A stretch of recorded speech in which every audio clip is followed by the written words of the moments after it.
Sheekadan waxay ku saabsan tahay nin la oran jiray Gary Hink oo ahaa nin si aad u qalafsan oo dadka u haystay sidii xayawaan ama xoolo uu leeyahay. Dhacdadan waxay ka bilaabatay magaalada New York. Waxaa jiray nin dhalinyaro ah oo la oran jiray Cali oo markaas ahaa 24 sano jir shaqo ka raadinayay magaalada. Maalin maalmaha ka mid ah, Cali waxa uu la kulmay nin la oran jiray Gary Hink. Gary Hink ayaa Cali u sheegay waxa uu qaban lahaa. Wuxuu ku yiri, waxaad ii qaadaysaa kuraastan kadibna waxaad ii geynaysaa dabaqa hoose ee gurigayga. Gary Hink ayaa sidoo kale u sheegay ka hor intaadan kuraasta qaadin aan ku soo tuso halkii aad geeni lahayd kuraasta. Kadibna Cali iyo Gary Hink waxay isku soo raaceen dabaqii hoose. Isla markii ay soo gaareen gudaha guriga, Gary Hink ayaa isla markiiba albaabka ku xiray Cali, kadibna dibadda ayuu u qufulay. Cali aad ayuu ula yaabay arrintaas. Kadib Cali waxa uu bilaabay inuu fiiriyo gudaha guriga, isla markaana waxa uu arkay albaab ku soo aadan oo u muuqdo inuu ka dambeeyo mugdi sida qol aan wax nal ah ka daarnayn.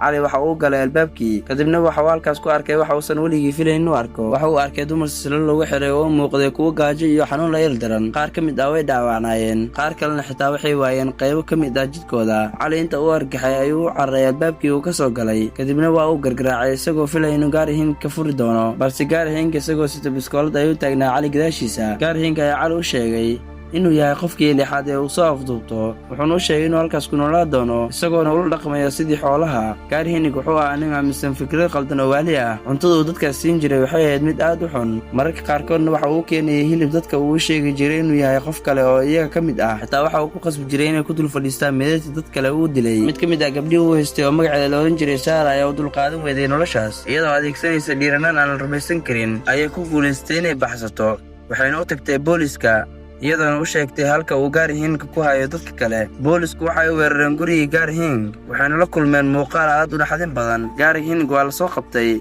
waxaana lagu helay dambiyo badan oo ay ka mid ahaayeen afduub, jirdil iyo dilil naxariis daro ah. Waxaa la ogaaday inuu ahaa nin waalan oo ku raaxaysan jiray dhibaatada dadka kale, isagoo aaminsan inuu sameynayo wax sax ah. Ugu dambeyntii Gary Hink waxaa lagu xukumay xukun dil ah, laakiin cidna kama tirtiri karin xasuusta xanuunka leh ee dadkii uu dhibaatada u geystay. Halkaas ayaan ku soo gabagabeynaynaa sheekadii naxdinta lahayd. Hore ma u maqasheen sheekadan oo kale?